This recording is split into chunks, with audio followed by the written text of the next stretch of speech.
if by some miracle they added a lane to the 405, I mean, the traffic would still go just as slow, but it would theoretically be easier. Yeah, it's still just as bad. So, but theoretically, more cars are flowing through it.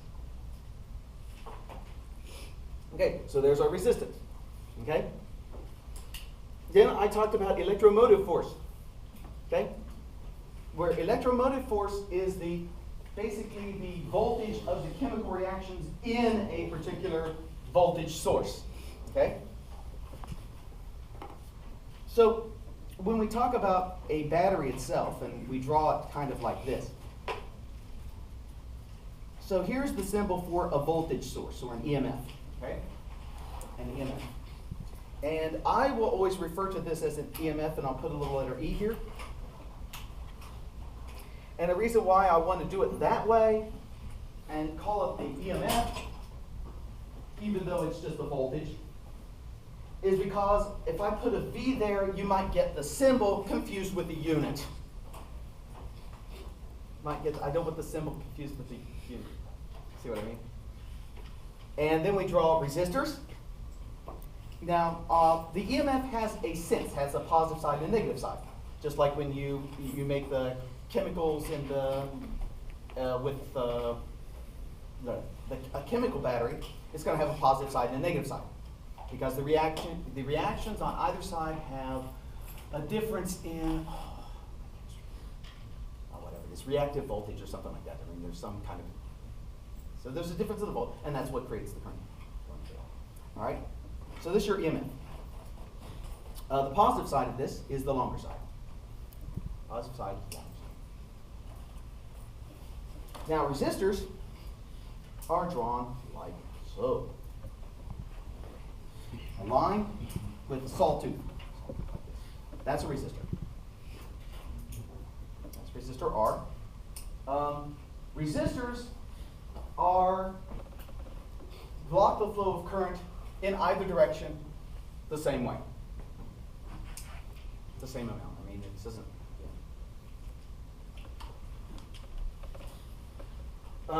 Then they do fancy things with batteries with internal resistance, etc.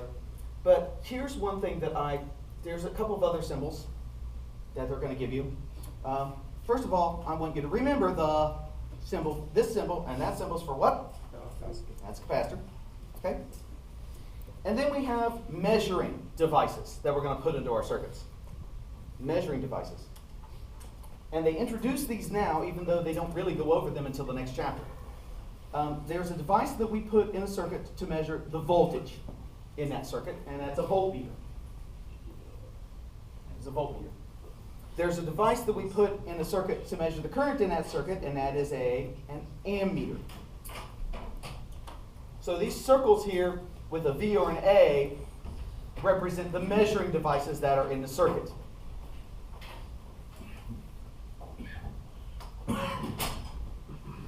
Okay, so then this next section here kind of talks about how you put those measuring devices. How you put those measuring devices. Okay? Which one do you want to do first, the voltmeter or the ammeter? Voltmeter, okay?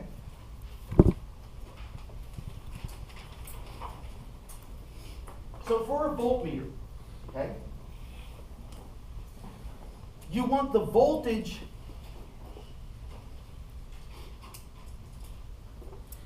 across the voltmeter to be the same as what you're measuring. In other words, let me draw a simple circuit here. I've got a EMF source. I'm not going to worry about internal resistance, but I have some source of EMF here. And I've got R1, and let's say I have an R2.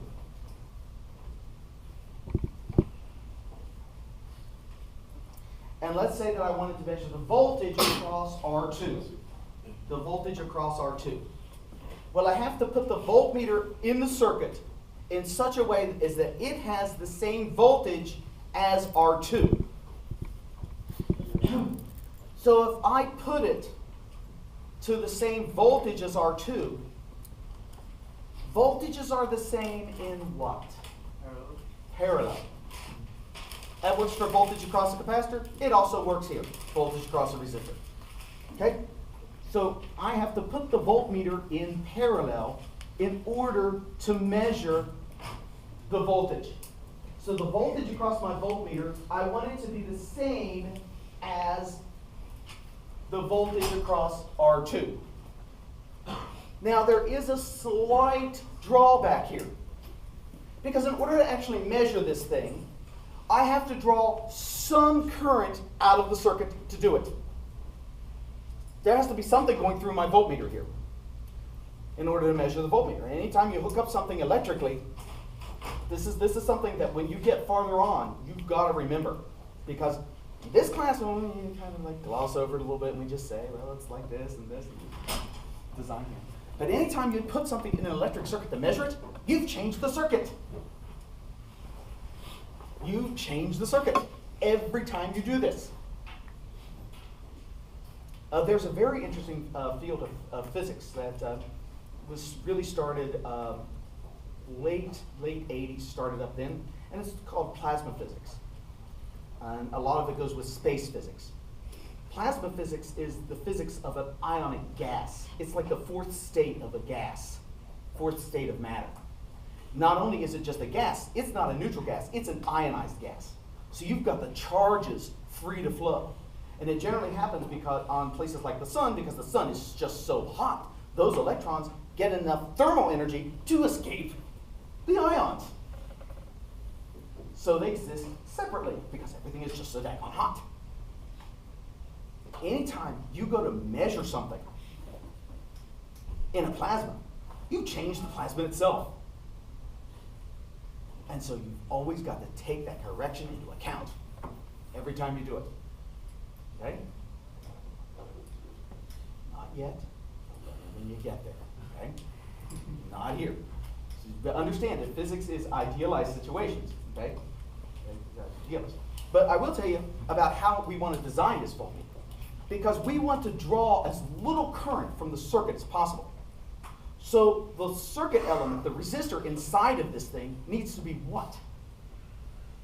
So that it draws as little current from there as possible. Big, huge. When you do your own meters, if you have the digital multimeters in the laboratory, the digital multimeters that you use in a 220B laboratory, I think they're the same ones with a little dial. When you turn it to an ohm reading, or when you turn it to your voltage reading, your ohms or your voltage reading, the resistance inside of there is 10 mega ohms. Which for your class, as long as that is much, much, much bigger than your other resistors involved, the corrections would be very, very small. Okay? Because remember, the current is going to flow kind of proportionally. Some of it will go some of it does go to the 10 mega ohm resistor. But not very much, especially if this is like 20 ohms. See what I mean?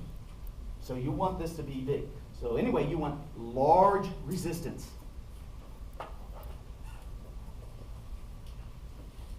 To draw as little current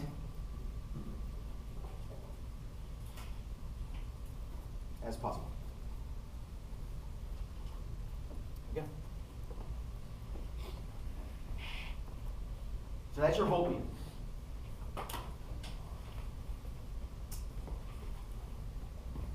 All right, now let's take a look at an ammeter. And before we do that, I've got to ask you all a question.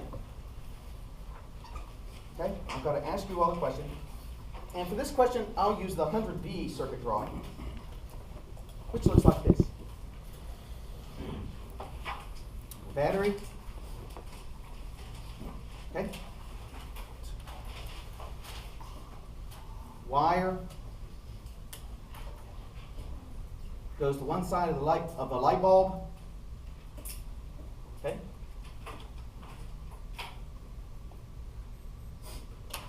Wire. Notice I connected the two sides. Goes to another light bulb.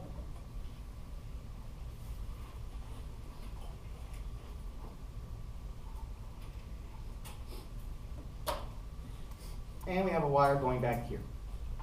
Okay, that's my circuit drawing for this. Okay, my little circuit drawing for this.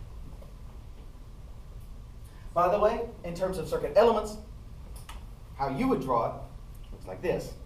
You have an EMF source, and if we don't tell you, assume there's no internal resistance in EMF sources. Okay, and we have an R1, and we have 2. If the light bulbs are the same, then those resistances would be the same. Okay? The light bulbs are the same, those resistances are the same. All right, here we go. Now, here's the question. I've got wires A, B, and C. Wires A, B, and C.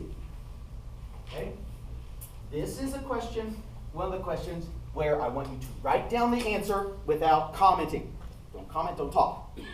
I want you to write down what you think. Don't look at anybody. Write down what you think. Which wire, A, B, or C, has the most current in it? Which wire, A, B, or C, has the most current in it? Write down what you think. Write down a letter. Commit yourself to an answer. Commit yourself to an answer. Okay? You're on Who Wants to Be a Millionaire, and you don't have any lifelines left, okay? Though pretty soon we will start doing the Ask the Audience type, after you get done. But it's too bad because it's after you've chosen your final answer. Okay? So everybody got their final answers locked in? Okay? All right. How many of you said wire B? 1, 2, 3. Okay, so this is the Ask the Audience question.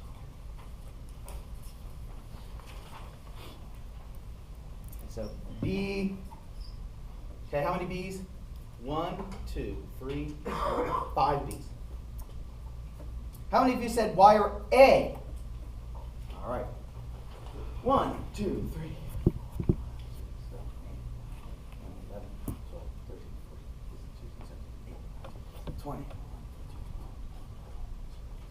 28. Hope I counted right. How many of you said wire C? 1, 2, 3, 4, 5, 6, 7, 8, 9, 10, 11, 12, 13, 14, 15, 16, 17, 18. Ah. I need to answer D here, right? Okay, D is none of those. Would anybody have said that? 1. Did you really say that? I thought I saw your hand raised for another one. You're waiting for another option? So you want another? Do you want another option? Yeah. Okay. 2 people wants another option.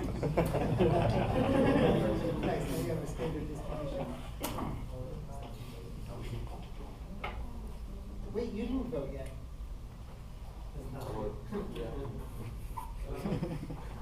That's the right one.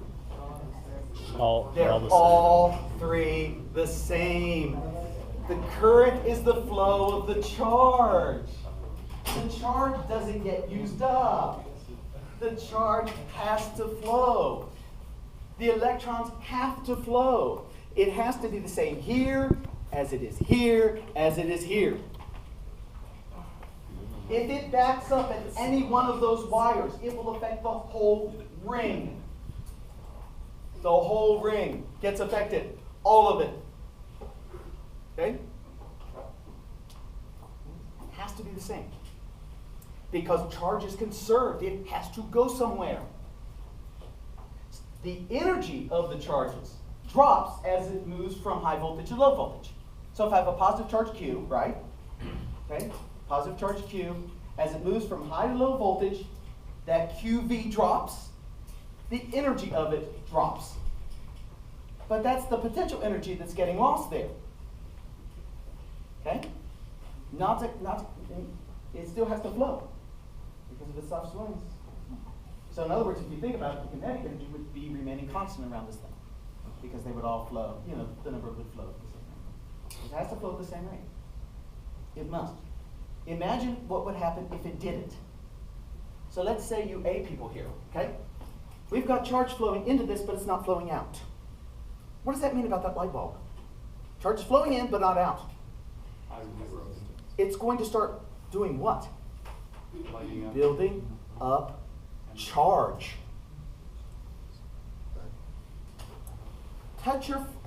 Grab a flashlight battery and touch it. Do you get a big shock?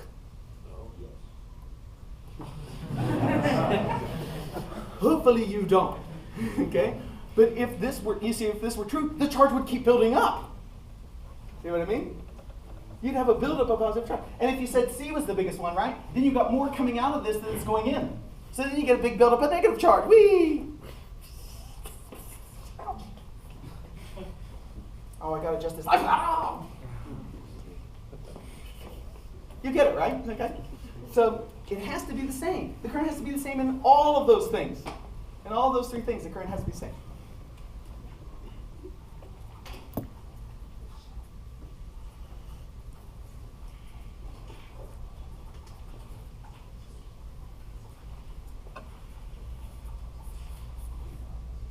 And the reason why I had you guys lock yourselves into an answer is because if I just told you what this was, you would go home and forget it. And you would come back and you would think, okay, A is bigger than B is bigger than C. Or the other way, because it's really electrons flowing. See, I know how you see people thought too. Yes? But however, the voltage is not the same across different wires. Well, the absolute voltage isn't the same anywhere in the circuit, okay? The voltage across the first one and the voltage across the second resistor will be the same if they are the same resistance. If not, one will have a different voltage than another, okay? Professor? Yes? So each light bulb, each resistor is using energy to heat. That's the potential energy. In other words, the voltage drop across that first one, that first light bulb, right? That each charged particle that goes in there is losing Q times that voltage across the first light bulb when it goes through. See what I mean? What would we measure at, say, between C and B? The distinction Here? between C and B. Here's where your voltage drops occur. So in other words, between here and here, there's another voltage drop across this one. But it's electrons flowing. It's still, well, no, it doesn't matter. I'm still saying positive charge is flowing this way, or electrons flowing this way, it'll do the same thing. So it's just a difference. Right, because it's just the potential difference. All right. See what I mean? So So you in can other words, if measure I've different got voltages. a proton going from 10 volts to 5 volts, Right. it loses the same energy as an electron going from 5 volts to 10 volts. I see. If you do the energy difference there. So it still works. It still works. And that's why we do it with positive charges, because it still works. If by doing this with saying positive charges would end up with some kind of contradiction like that, we would have had to have done away with it. See what I mean? We'd have to take into account the actual charge carriers and the actual direction, which for the purposes of what goes on here, you're just multiplying by negative twice, which gives you back the positive one, which is the same thing. You just multiply the negative and negative. All right, so there we go. So, okay, so now that we know that, what kind of circuit is this, by the way? Series. Just like would be series with the capacitor, series with the resistor. And it's even a lot easier to explain here, because I don't have to, it's easier for me to explain why the current has to be the same here than it did for me to explain why the charge had to be the same on 2 series capacitors. Because the current that flows through here has to flow through here. You don't use up the charges. They give their energy away, yes. You don't use up the charges. If I drop a pin, that pin lost energy. But the pin still remains. See what I'm talking about, right? It has to be somewhere, right? And if I want to keep pins moving, I have to have some battery to pick it back up and drop it again. There you go. You're getting it, which is good.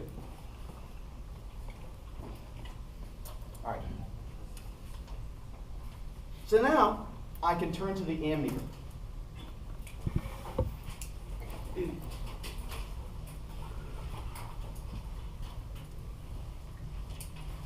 We want the current through the ammeter to be the same as what we're measuring.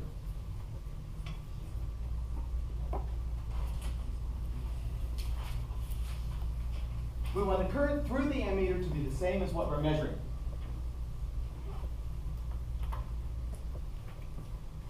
So if I were to, say, have a voltage source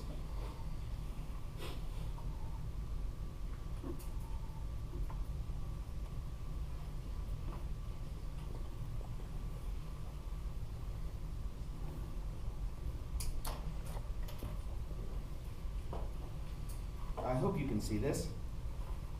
Yes, you can. Good. On my R1. I forgot to draw the resistors. I'm sorry. So I gotta have a I'm going to have a resistor here. Call that R1, and a resistor down here, R2.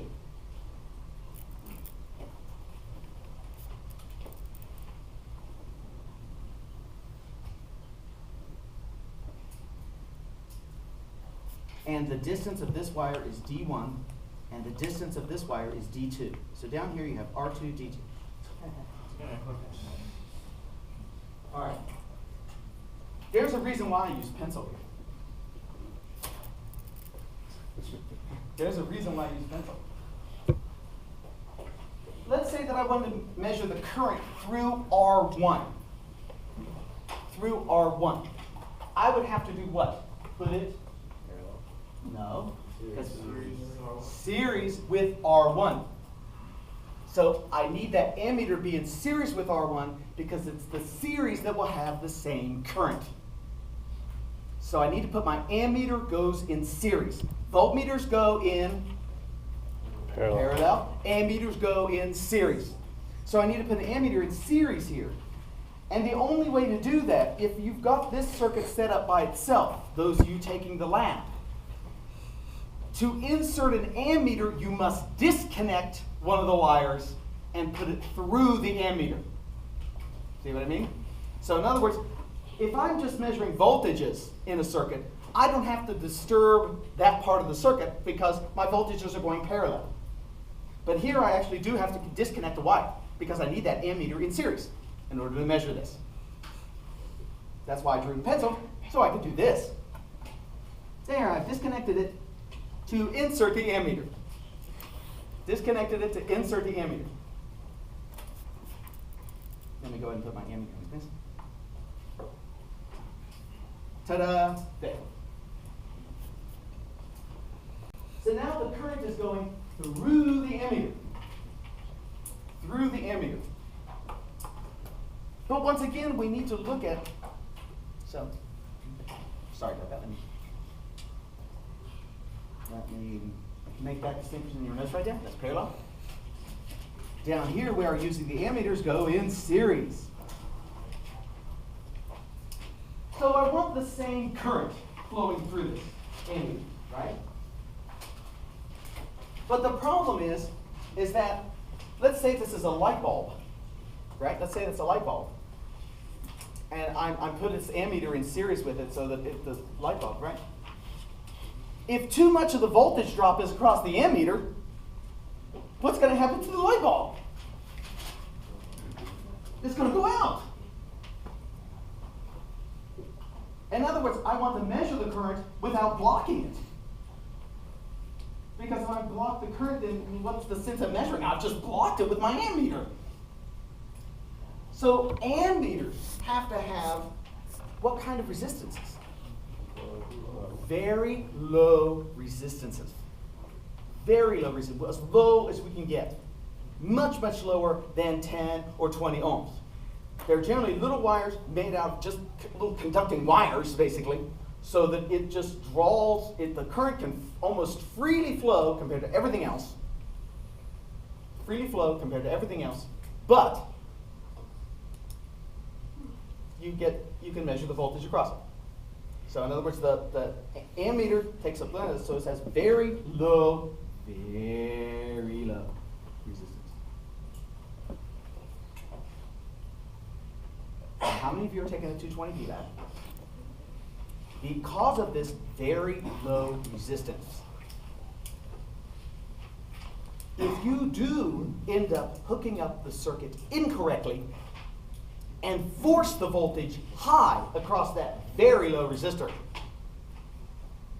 you fry it. Right. You fry it very easily. Because it's almost like, I mean, think about it. I mean, it's basically like putting a straight wire into two ends of a socket. The wire's just going to draw current, heat up, and basically melt. Okay? Low resistance wires can't take that much because, man, my goodness, they're going to heat up and heat up fast. Okay? So your ammeters in practice are fused. So that there's a little fuse in your ammeters. This is why they have to put the fuse there. Because that's for when people goof up when they're hooking it up in the circuit. Because if I accidentally put the wires in the wrong place, oh, I just connected that thing to a battery. Whee! Okay? Wow, there's this very low resistance thing. Whee, current, whee, whee, whee. Okay. See what I mean? So what's going to happen here is that they have to be fused. Otherwise, you would destroy them. And the lab tech complains about the voltmeters and the fuses getting messed up. But the alternative is, of course, to have the voltmeter completely heat up and fry. So let's deal with the $5 fuse as opposed to the $100 voltmeter or multimeter. You know, you don't want to be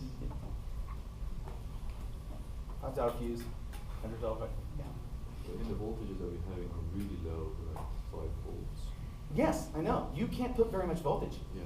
There are two fuses in there. There's one that is like the milliamp fuse. That's the really, really tiny one. And you have to make sure that really, really you hook that up correctly. Okay? That thing blew. And then there's the 10 amp fuse. You get a little bit of leeway on that one, but still, you know, don't go over 10 amps. 10 amps is actually a lot of current. But then, of course, you can't do precise measurements with it either. Okay? So that's how your ammeters work. By the way, this is the part of the course when I explain it to engineers they actually like, because they get it. You know, they actually get, oh, yeah, it makes sense. You know, you don't want to blow the thing up. Here's the thing, I don't want to blow it up, so I have to make sure it's fused, and I have to have, you know, low resistance here so it doesn't interfere with this. And see,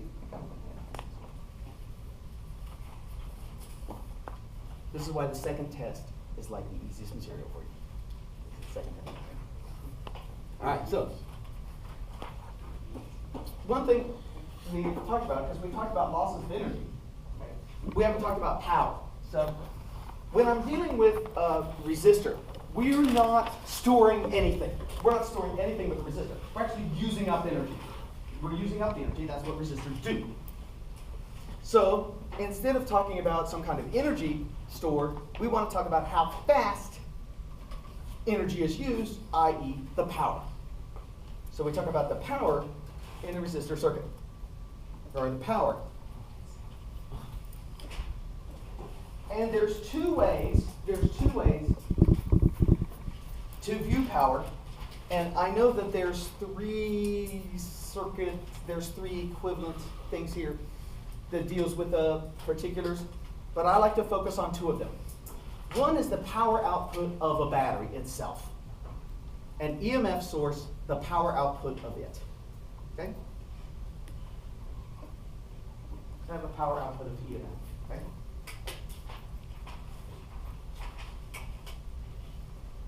Okay? An EMF source is moving charge from positive to negative voltage. So in other words, the energy lost is, if I have the Q here and the Q down here, the energy lost is that charge Q, how much charge is moving from here to here, multiplied by the EMF. That's how much total energy each little charge loses as it goes from the high to low voltage. Okay? Everybody see that? That's how. And in fact, if we want to talk about little charge, I could even go to the calculus here, but I'm not going to worry about it. Okay. I'm just going to say we got a charge Q. Okay. Now we get a power out of this because, so I got the Q and it moves from there to there. The thing is about it is that the power we talk about that battery's outputting, the power of those charges, okay, going from there to there. What's the definition of power? You better remember, old definition of power. Work over time. Work over time. Okay? Work over time. I'm not going to worry about the minus signs here. Okay? What I'm going to tell you is this work corresponds to the energy. The work corresponds to the energy. So then this would be that energy per unit time.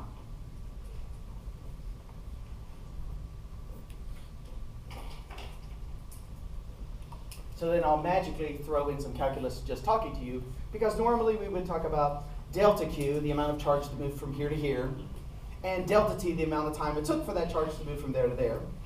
Then we shrink the limit to go to 0. This becomes dQ dt. The E, the voltage of the battery, is the same, and so dQ dt is what? Definition, just had it. Charge over time. Wait, current. Somebody said the C word. What? Current.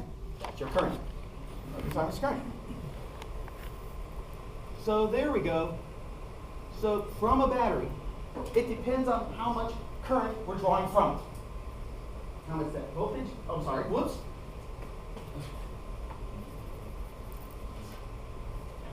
I'm not talking about a resistor. There we go. Okay? Talks about that voltage multiplied by current. That's the power you're getting out of the battery. Okay? Now, I'm going to quote unquote derive the power dissipated by the resistor. The power dissipated by a resistor. By using this circuit here. I've got a voltage and I've got a resistance.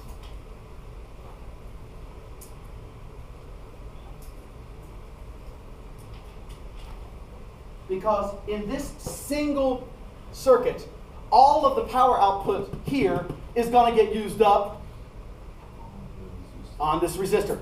All of it. Okay?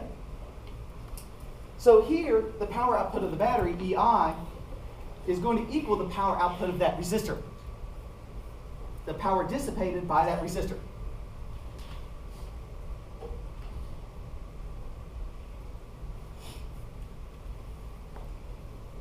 But we don't want this thing in terms of E because E has to do with the battery. We want it in terms of something about the resistor. Well, in this case, the voltage across the resistor is the same as this E. Everybody see that? The voltage across the resistor is equal to the E. Okay? So this is equal to the voltage across that resistor multiplied by the current. P sub R. That's what that should be. That's a P.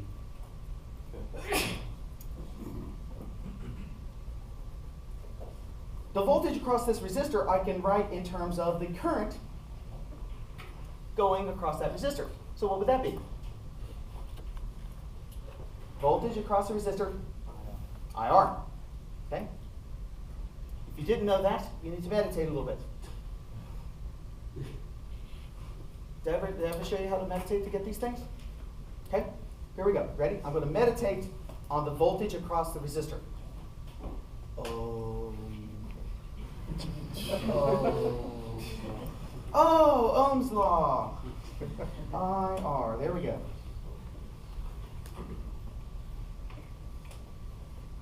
And so now, the power dissipated by a resistor is equal to the current squared, current through that resistor squared, multiplied by the resistance itself.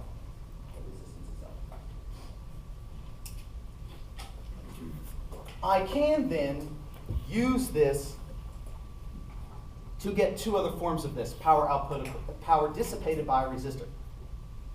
I keep trying to say power output of a resistor, but it doesn't output, it dissipates. Just don't make, it's like friction, it doesn't add energy. Friction always takes it away, okay? You could also say V squared over R. And I do want to be specific. I'm going to put a little R here, okay? Put a little R there. Also, VR multiplied by I. Okay? Notice that here, these little R's, this is specifically the voltage across that particular resistor. Okay? Not the total voltage in your circuit. Not the total voltage in the circuit. Not the voltage of the battery. The voltage across that particular resistor, which in the case of one is the same as the voltage across the circuit. That's why we use the single one to derive it. Okay? Okay, so there we go.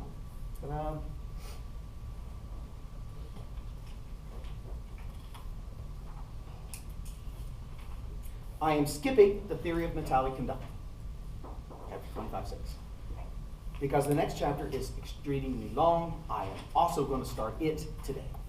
I'm going to start the next chapter today with something that I think should have gone in this chapter anyway.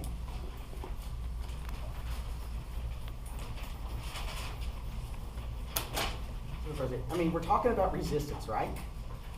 When we talked about capacitance, we did this for the capacitors. What did we do for capacitors that I haven't yet done for resistors? Remember when we did this with the capacitors?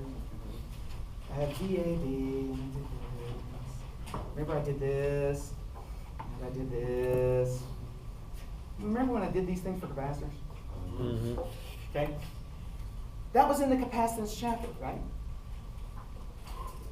I don't know why they did not put the same thing in the resistor chapter for resistors. I like symmetry in my textbooks. This one waited until DC circuits to do it, but there's no reason to do that. I mean, come on, it's resistors.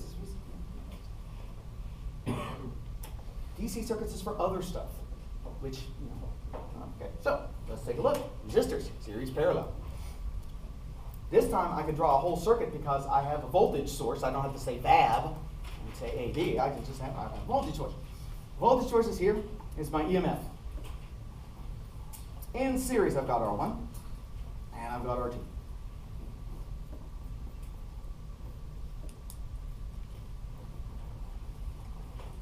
My goal here is to find an equivalent resistance in this circuit.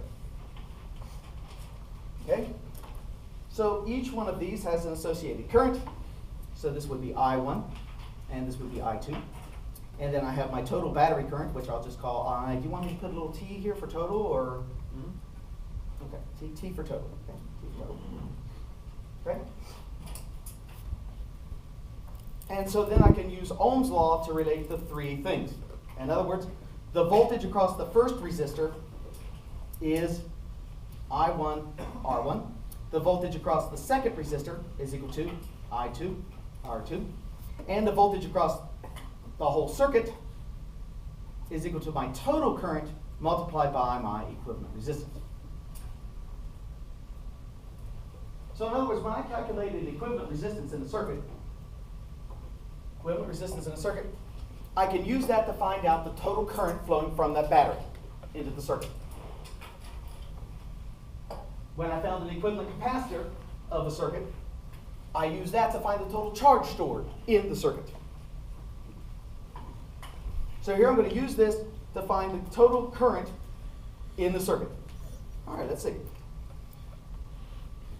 Well, the voltages work the same as they did for capacitors. So in series, in other words, if I go up this amount, I have to go down V1 and down V2. So V1 plus V2 is the total voltage. Voltages in series add. Voltages in series add. So E equals V1 plus V2. Voltages in series add. That's the same as it was before.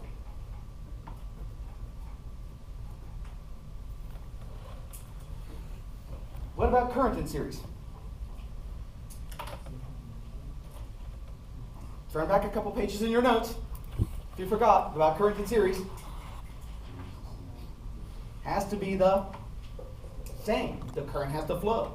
There's only one place for the current to flow. You can even think of current as like water flow, right? If the water flows, it has to flow. There's no place for it to go. No place for it to go. It has to flow through each of these wires. So the current has to be the same. So all of these I's are equal. I1 equals I2 equals the total current coming from your battery. So in a series circuit, the currents are the same. So let's substitute for these voltages. So I've got I times the equivalent resistance, where I now is the current in all the things. I times R1 plus I times R2. All the I's are the same. I divide them out. There we go. Equivalent resistance is equal to R1 plus R2.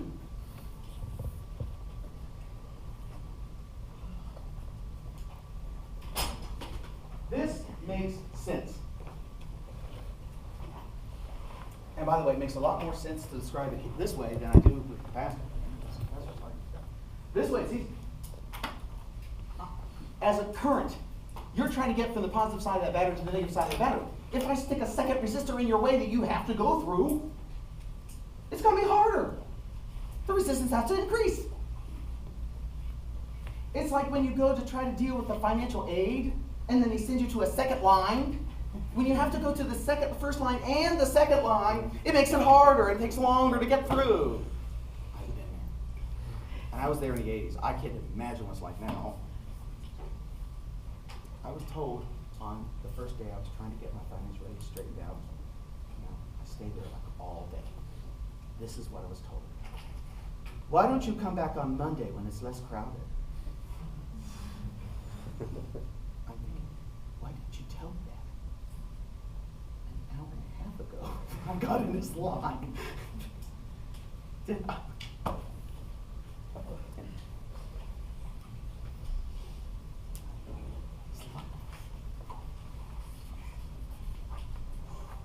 All right, here we go. So now we take a look at series. Let's do parallel. All right, parallel.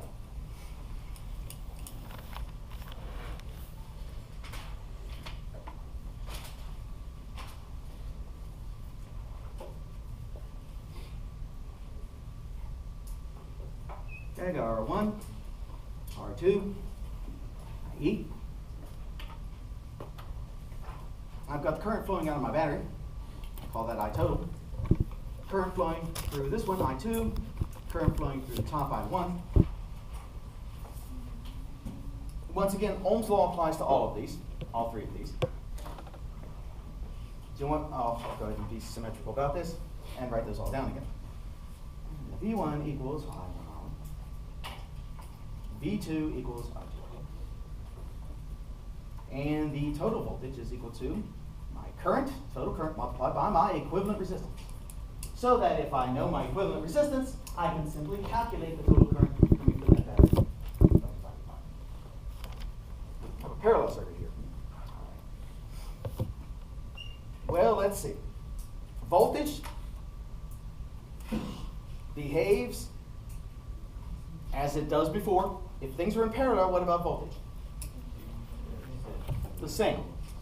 Because I've got three ways to go from A to B, and all three of them have to have the same voltage. Okay? So 3 ways to go from A to B. So V1E equals V1 equals V2. Now let's look at our current. Here we have a branch. We have a split. The total current is going to flow up to this point, and then it splits off. Some of it goes here, some of it goes there. But the charges all still have to go somewhere. Let's say that I have, here comes my current. 1, 2, 3, 4, 5 pins. Okay? 4 of them go that way. They split off. Okay? So I had 5 pins coming to the split. right? 4 of them went that way. How many went that way? 1. Okay? Because they all did. I mean, like I said, the charges still have to go somewhere. You can't just disappear. We don't live in that kind of universe. It'd be really confusing if we did, by the way. Why just disappear? So what does that mean? How did you kind of figure that out? This goes to the split. Some of it goes up here. Some of it goes here. What has to happen? We come back together. Well, they come back together, but I mean, what's the relationship between? What's the relationship between these two and this one? The sum of these two has to equal this one. You did that in your head when I threw the pins. You did that in your head. But that's the principle. The sum of the pins that get that way and that way had to equal the ones I started with. I start with I total here. The sum of these two has to be I total. And notice that matches up when they come back together. Because these two come here and then I total flows to the battery. Okay? So in any branch of your circuit, the current has to be the same throughout that branch, and when it splits off, the sum of it has to be what you started with. What you went into a branch has to be equal to what you come out of a branch. Okay, so in this parallel circuit, okay, I total is equal to I1 plus I2. Okay, well now let's look at this.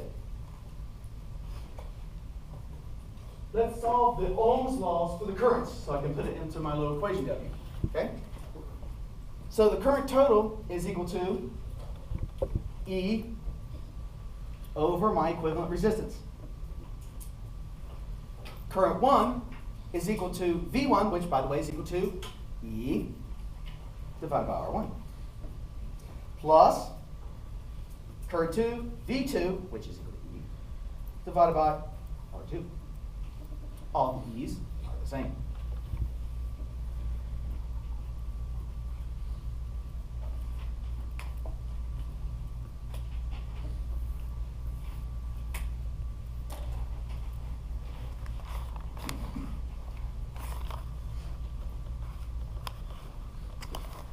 Okay.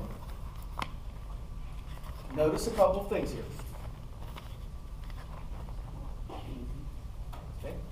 Notice a couple of things.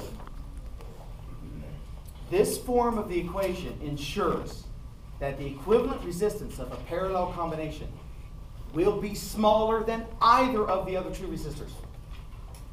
Will always be smaller than either of the other two resistors because of this reciprocal relationship. Much like capacitors in series. So resistors in parallel, you have the same equation that comes out as capacitors in series. It's a little confusing. You've got to remember it's kind of reversed. Okay? That's what happens with capacitors. But it makes a lot more sense with resistors. Okay? Because remember that an overall resistance is how difficult it is to get from one side of a battery to another. You're in a grocery store. They open up another line. I don't care if that line has the worst clerk ever. It's still going to be faster as if they didn't open up another line. See what I mean? Anytime I put a resistor in parallel, I am reducing the resistance of my circuit. And by the way, if the two resistors are equal, then the resistance gets divided by that 2. If I have 3 equal resistors, then the resistance would get divided by 3.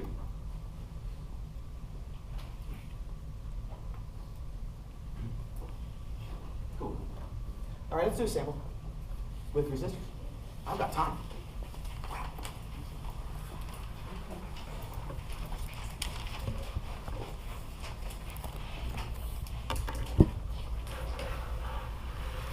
Left, middle, or right?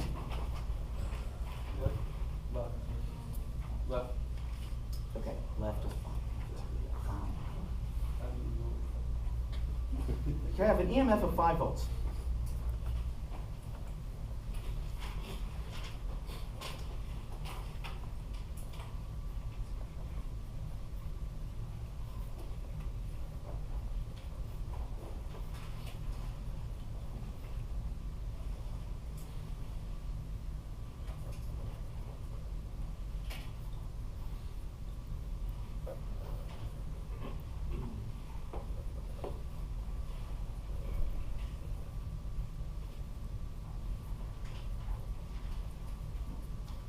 Find the equivalent resistance in the circuit.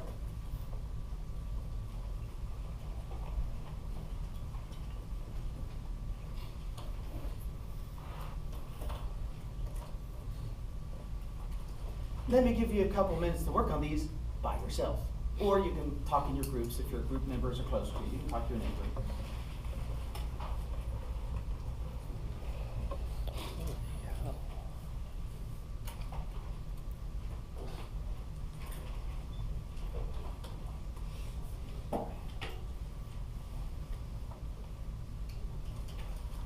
I don't hear any talking.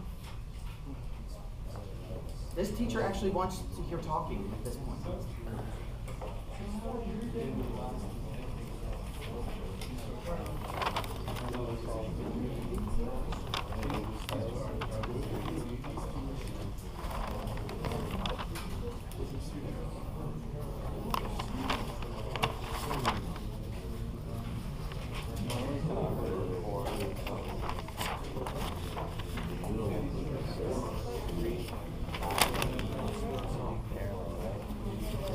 Just to let you know, this circuit killed by 100 V students.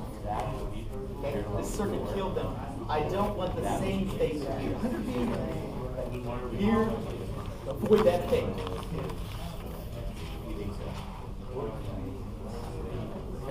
So 3 and 5 agree on parallel. I'll be there.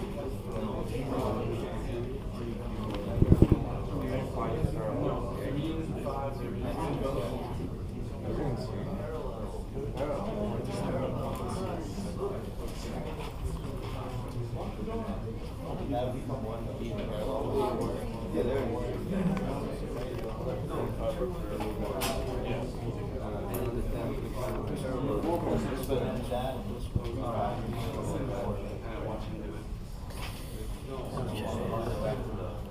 You just brought it back to the 5.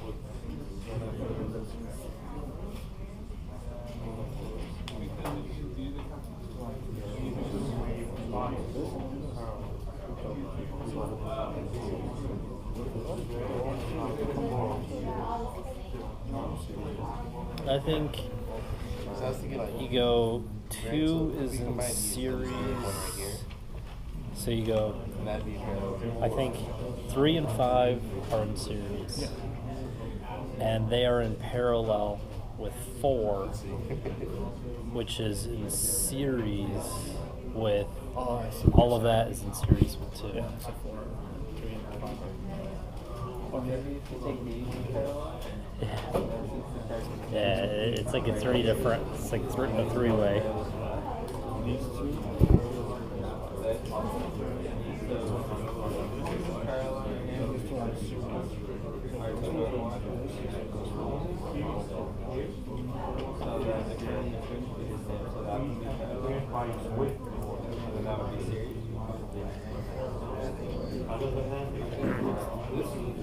So 3 and 5 are in series. All of that is.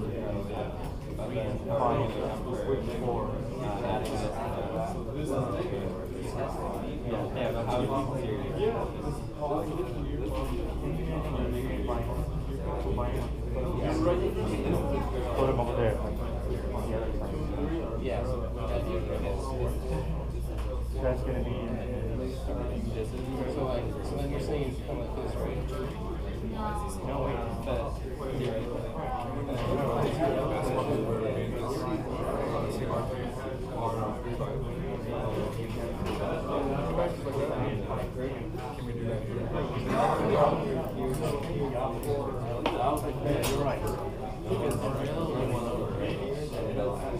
Oh, yeah, yeah, yeah.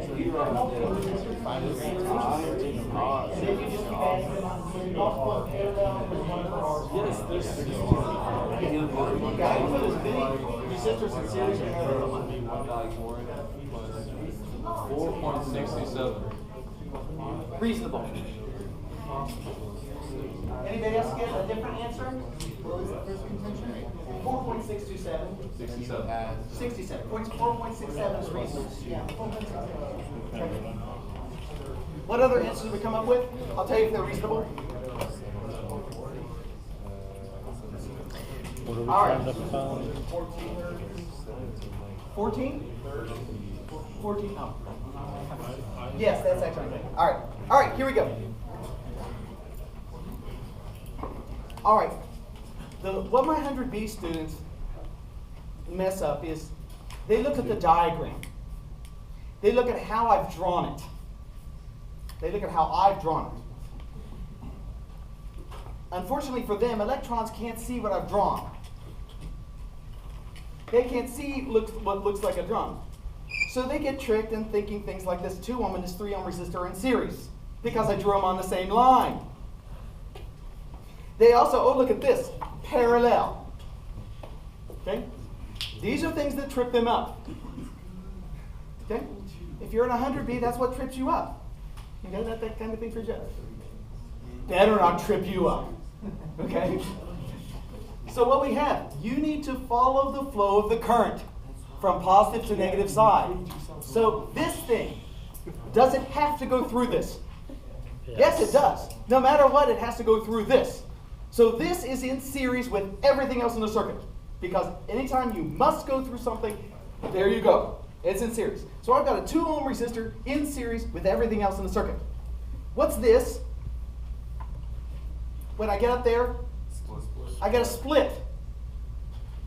So from one side of the split is in what with the other side of the split? Parallel. So this is in parallel with this. So this is in series with that 4 ohm resistor that is in parallel. And now what about these two things? If I go through the 3 ohm resistor, You have to go I through. have to go through the 5 ohm resistor. If I go through the 3 ohm, I have to go through the 5 ohm. Those two are in series.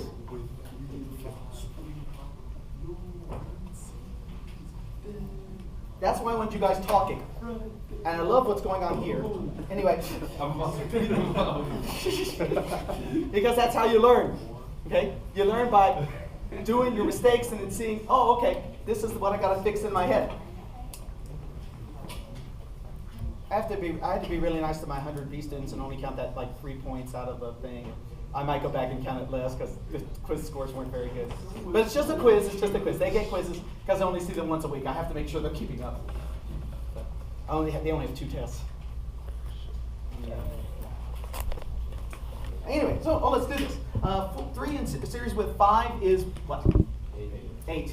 So add the 2 together, so it's 8. Okay? Now, this is the part I couldn't do in my head. I've got 4 ohms in parallel with 8 ohms. I know it's something less than 4. I know it has to be something less than 4. I'm not sure what it is.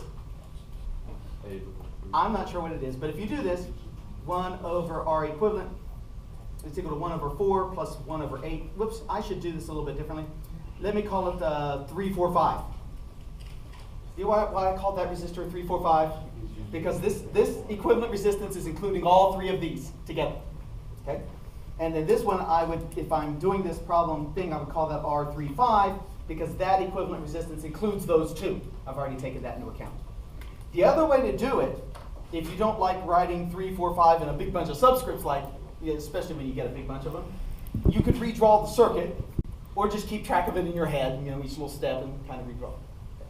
In other words, the other way to do it is after I get the 8 ohm resistor, redraw this circuit, replacing the 3 and a 5 with an 8 ohm resistor. Anyway, what do you get for R345? 8 over 3. 8 over 3. Okay. Now, because your other numbers aren't going to be as nice as these ones are, let's take that and put 8 over 3 in terms of a decimal, which is 2.67. Or 2.6, yeah, 2.67, even though I would keep 2.66. And then finally, it's in series with this.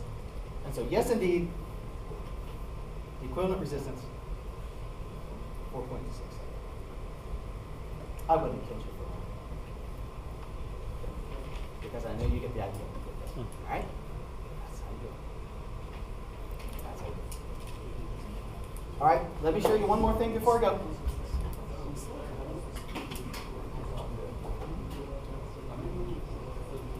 Let me do one thing to that circuit we just had.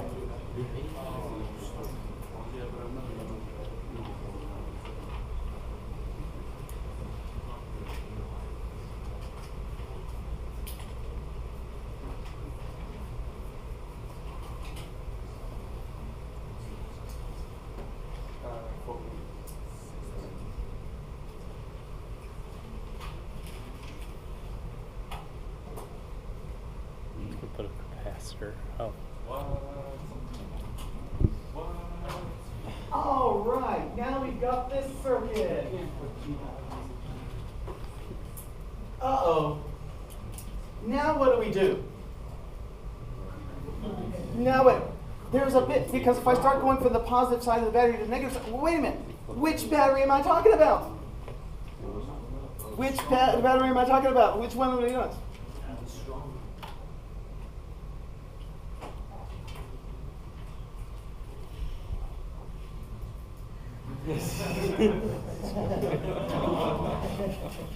That's next chapter. Okay. Talk about that on Monday. We'll have to deal with this.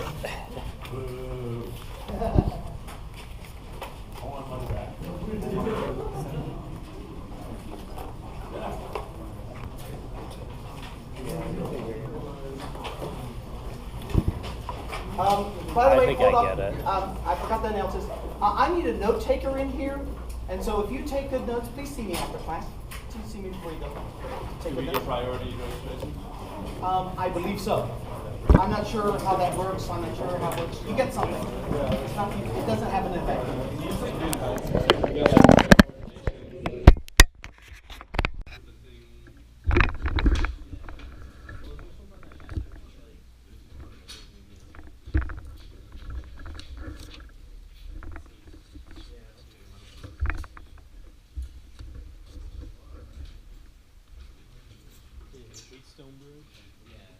Some of those questions, I had no idea what they were. Question 5, I don't know.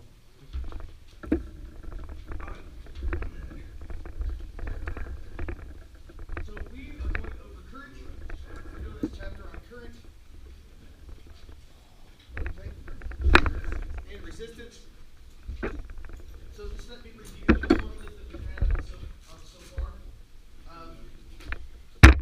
Definition of current.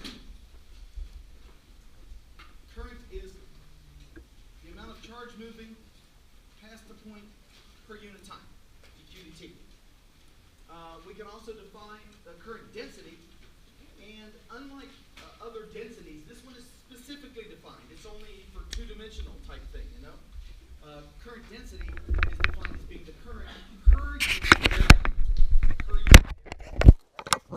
Now, current density and i.e. current do have a direction attached to them. The direction of the current we choose by convention as being is the motion of positive charge. When we look at a microscopic level, we have a formula for the current density. The current density J is equal to the density of charge carriers multiplied by the charge of each one, Q, multiplied by their average kind of drift velocity. So we can think of the drift velocity as kind of the average velocity of these things. I mean, they're all really bouncing around, but if you've got an electric field going on, they're all kind of try to drift this way. And so the average kind of drift velocity, that's what we get when we talk about the current density. And notice that I actually left the Q in here because I didn't change it. I left the Q because you notice that if we have positive charges moving in a particular direction, in other words, the motion of positive charges, then the current density is the same direction as those motion of positive charges. Yes? You said you left the Q. What do we normally use? No, not normally. That is normal.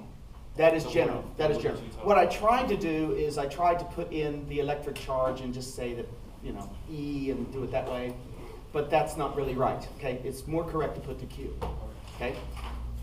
Because that way, whether you have a situation where there's positive charge moving or if you have electrons moving, this formula will still work, okay? Because if I have electrons flowing in one direction, oh, that's fine. That just means the current's the other way. So there's no difference in protons flowing to the right and electrons flowing to the left. No difference. they make the same current, our current definition would be to the right. So in other words, if it's electrons flowing, we do this. So when we think about circuits, we just kind of pretend that this positive charge is moving. That way we don't have to multiply a negative negative. Okay? We just pretend there's positive charges moving. Okay? By the way, what this means, because we're talking about the flow of positive charges, that means things about current. Because current will move as positive charges move. Mainly from high voltage to low voltage. That's the direction of current flow, from high voltage to low voltage.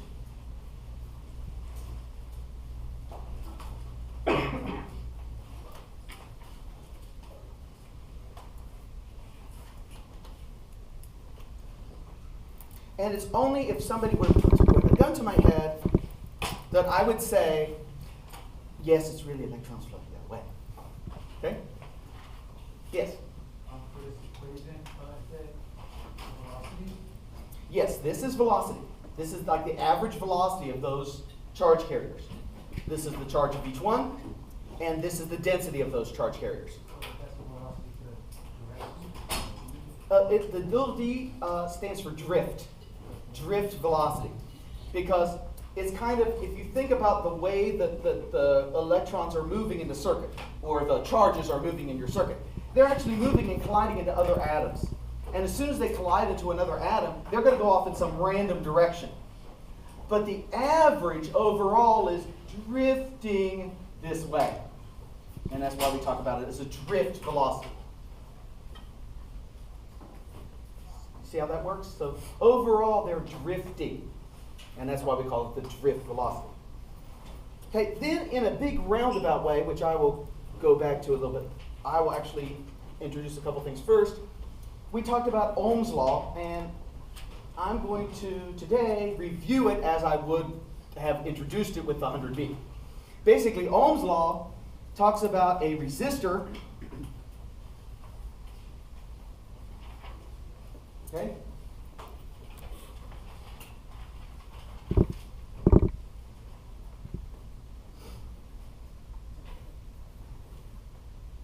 And we talk about the voltage across that resistor. So in the form that we generally use it, the voltage across that any resistor is equal to the current through that resistor multiplied by a quantity that we call resistance, which basically is how much that particular thing will slow down the current. That particular resistor will slow down the current. Generally, when we set up circuits with specific resistors in them, those resistors are made of either of some kind of semiconducting material or a material mixed with insulators or something that's going to slow down the current significantly compared to the wire that you're using. So that when we talk about current circuits with a wire in it, where we have a wire, that wire tends to have negligible resistance. Negligible resistance compared to what? Compared to the other resistors in the circuit. Consider a light bulb. Consider a light bulb. I'm going to switch page because this is kind of my review page, but let's consider a light bulb here. And a light bulb is a resistor.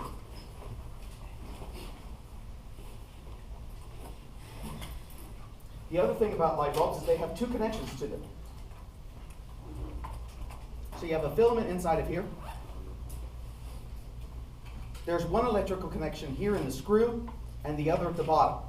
If you've ever noticed, if you took a flashlight battery and you just stuck it on top of if you took a flashlight and you stuck it on top of a bulb and you stuck it on top of a battery, you could edit that out until I got to the word flashlight bulb, because that's the word I was looking for. So the flashlight bulb and stuck it on top of a battery, it wouldn't do anything until you completed the circuit. Because remember, these things have two connections. They have two connections. So what happens is that the light bulb itself is a resistor. It's a resistor. It's made of a resistor inside of here. And one of my students once asked me, well, what's the purpose of a resistor? Well, a resistor is the way in which electrical energy changes into other forms that we use. Okay?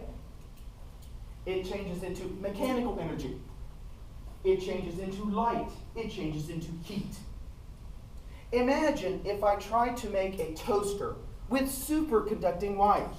Now, a superconductor is an object with zero resistance. Not just a conductor, but when they talk about superconductors, we're talking about objects with no resistance at all. Okay? No resistance at all. Well, if there's no resistance, then the current won't be slowed down, and the energy, the electric energy, won't be converted to heat. You could sit there all day and your toast isn't going to get warm. Okay? So in order to take this energy that is electrical and practically change it into these other forms of energy that we use, we need resistors. That's what resistors do. Okay? We'll come back to it. All right, now. So we've got the voltage across the resistor, and then we talked about resistance in terms of its geometry. We talked about resistance in terms of its geometry, just like we did the capacitor. We had the definition of capacitance, which was that the capacitance is charged for voltage, and then we talked about a particular form of a capacitor, which is the parallel plate capacitor, and looked at its geometry. Here we're going to do the resistor and look at its geometry.